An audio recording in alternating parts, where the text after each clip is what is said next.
Hey guys, I feel like it's been so long since I've done a video here. I've just been very busy with other projects, so I haven't been able to get to Anise here. But I'm going to show you the next step that I do.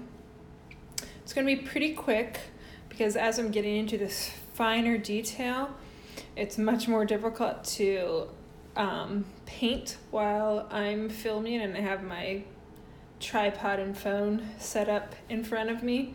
So I'm just going to show you for a few minutes how I go about this next layer and then finish the rest of it off camera. So we are now, I have three layers on Anise here, except for her back half. I've only done 2 layers, but I thought I'd go ahead and start with the 4th layer on the front half because I can easily catch that later. Thought it had been too long since I've done a live. So if you remember the first layer, I was just putting down a really fast coat of oils because that first layer always reacts funny with the primer and it dries really quickly. I'm not sure why that happens, but it does. And then the second layer, you can see that right here. It's just roughly blocking in the dapples, but there's no texture. It's just the placement of dapples. This is layer 3 that you see here. There is just a little bit more definition and detail to the dapples. They're starting to get more dimension, a little bit of hair detail happening. Now we are going to take it to the next step and really pop some of the dapples brighter, because right now, while the dapples have more dimension and we've got our different sizes that we're starting to build, there's not a lot of difference in brightness of the dapples. They're all pretty even. So I'm going to find those dapples that need to be brighter and lighter and brighten them up. So I'm using, if you remember, I almost always, for my whites until the very end, my whites are never going to be pure white. So I have this mix right here is what I'm using. It's white that I've grayed just slightly and also warmed up, because if you also remember, if it's too cool in tone, for whatever reason, the white when you put white on top of a darker color, it's going to naturally pull cooler. So if I did not warm it up at all, it would look a little bit too blue. So using a small brush, and again, my nice frayed brushes. I don't know if you can even actually see that, but it just has a little bit of fray on it. And I just tap it in the paint. And I even buff it out so that I don't have any globs of paint. The fibers on the brush are all pretty loosened up, and it will help them to create that hair texture. Okay, so let's see if we can get this at an angle that you can actually see. Okay, so again, always thinking about the hair growth direction because that's important. I'm always making sure my brush is angled to flow with that direction that I need. And I'm just tapping it on. I see my hand was in the way there. Let's try this again. Some acrobatics here. Trying to get this detail while letting you see what I'm doing. Here we go, maybe.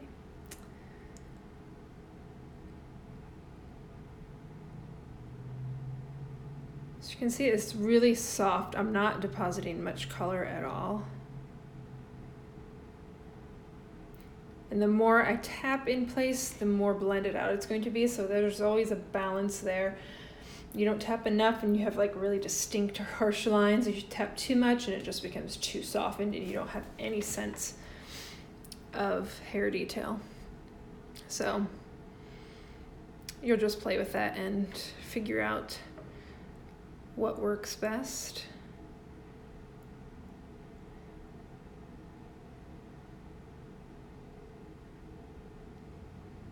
I'm just slightly, so I kind of start in the center and slightly follow those little star points out.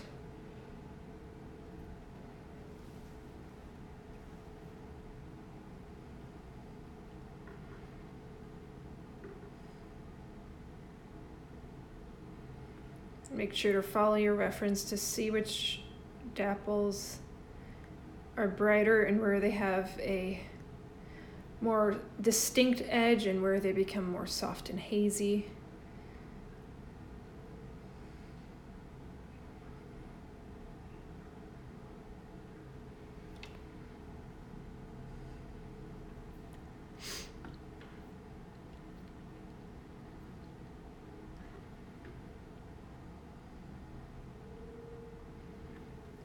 You can see right there I got a little bit too much, so I'm going to clean off my brush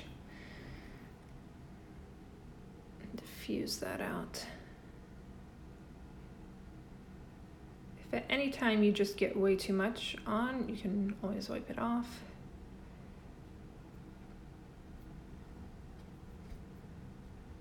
And if you feel like you're struggling with your brush, try grabbing a new one.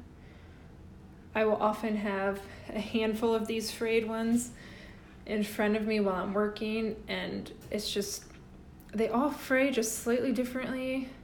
So depending on where I'm working, different ones I'll just like the way they handle a little bit better.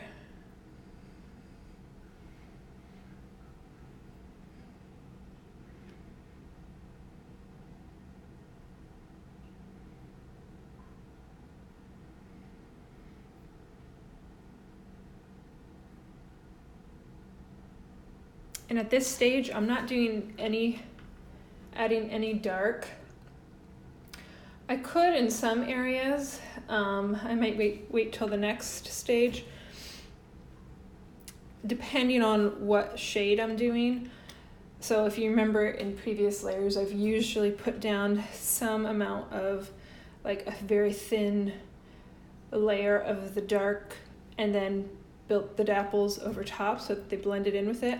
I'm trying to get a little bit more definition now, so I didn't put down that ground. I'm just working directly on the dry paint that's already down. And so depending on the color that I'm doing at this stage, I'm doing the light color down dry, and I might also bring in my dark color to just bump up any areas that maybe need to be a little bit darker without doing an entire layer of that darker color. So you can really start to build your dynamic values at this stage. Just do a few more here so you can get a sense of how it's looking.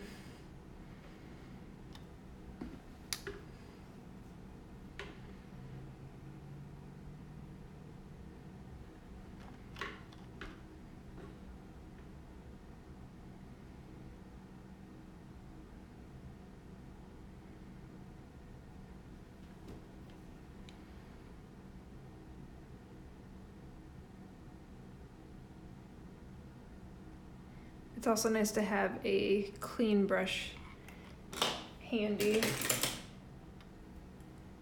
if you get any that you don't really want to diffuse out, or you don't want to soften out too much with the brush with paint. You can have a dry brush to clean it up a little bit.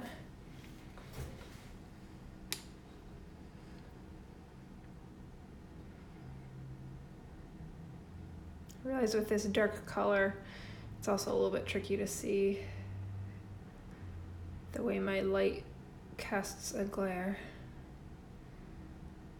But we'll roll with it. I'll get some better photos at some point.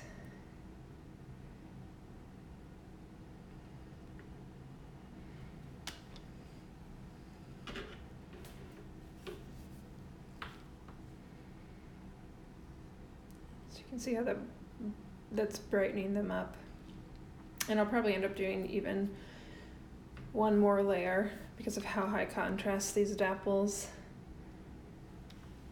R on my reference, but I like how this is really starting to build in more of the texture.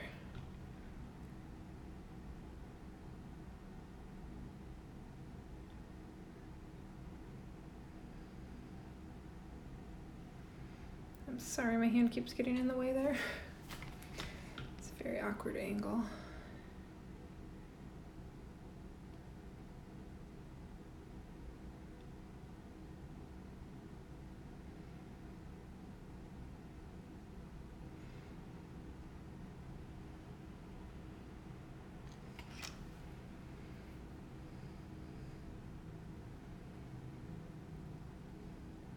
I'll just show you really quickly what I'm going to do with the head.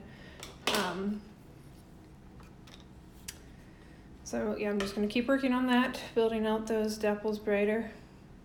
And then also, if you remember, the first time we put down color on her head, I did not, though it looks very light, it's not white. I used like a shade similar to this, maybe not quite as warm, just to lay down something that wasn't pure white. And the reason for that is so that I can take, sorry, I'm trying to find a brush here that looks good, so that I can take something that's closer to your pure white and build a little bit more dimension. So this color here, this is white mixed with just a tiny bit of, I think, this. So it just pulled it, you know, again, not going pure white. Just the slightest touch of warmth of a warm gray. And let's see if this pops, if this is light enough to pop on here. Pull up my face reference.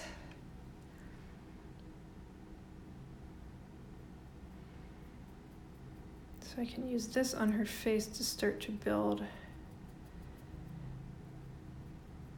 a little bit more dimension. Again, it's that doing that push and pull. I like to both add shadows and add brighter tones. And on areas that it's really white, it's also really nice to get really dynamic, warm and cool tones. Like even if it's really soft, just to build that variation in, I think makes it very effective. So here I just mixed up, pulled a little bit of this gray.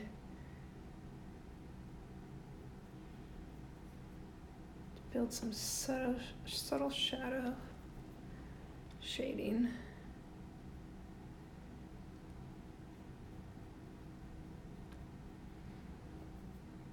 It's hard to even see that in the camera.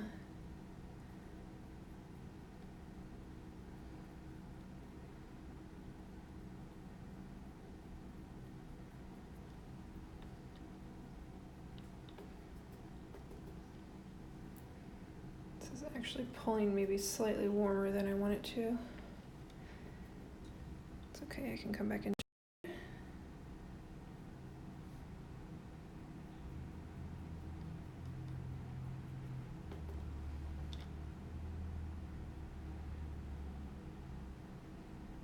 so I guess this is a good illustration of that effect where I have white down and I'm using, I mean, essentially just white and black mixed. I have a tiny bit of warmth mixed in, excuse me, but it's pulling a little bit warmer when blended over top of the white, whereas that same mix over top of something dark is going to pull cooler. So just planning accordingly. So what I'll probably end up doing is that if I go just slightly dark here, the next layer I might come over it with something slightly lighter, which will automatically pull it cool like I need it to be.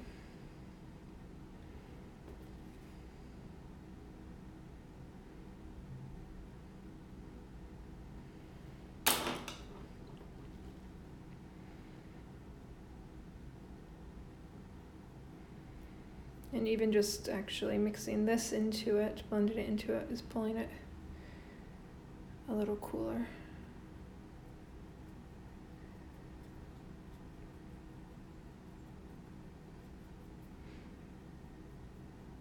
So yeah, towards these latter layers, you can really fine tune things you use much smaller amounts of paint because you don't need a lot of coverage. You have your colors pretty close, your colors and your values pretty close to where they need to be. You're just fine tuning, so you're using small amounts of paint that you can really blend around. And in some areas, you know, I'm just buffing on some paint. It's hardly anything on my brush, but just enough to do the trick, get the effect that I need. So let me see if I missed any questions coming through. I